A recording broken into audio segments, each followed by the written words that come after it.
Assalamu Walaikum. Hello friends, how are you? Welcome back to my new video. In this video, I am going to show you how to insert transparent background image in Microsoft Word. Let's get started. At first, we have to open a Word document. Now we want to insert transparent background image in this document. Firstly, go to the Insert menu.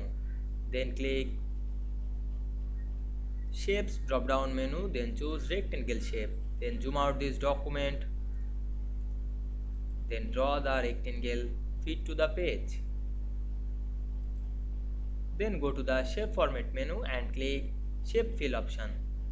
Otherwise you can choose the format shape. Then go to the picture or texture fill, then go to the insert and insert a picture from our file. Then increase the transparency of this picture to make transparent picture. Then close the window. Then zoom out this document and we can see here we make or insert the transparent background image very easily. I hope you enjoyed the video. Please like, comment, share and subscribe my channel. Thanks for watching.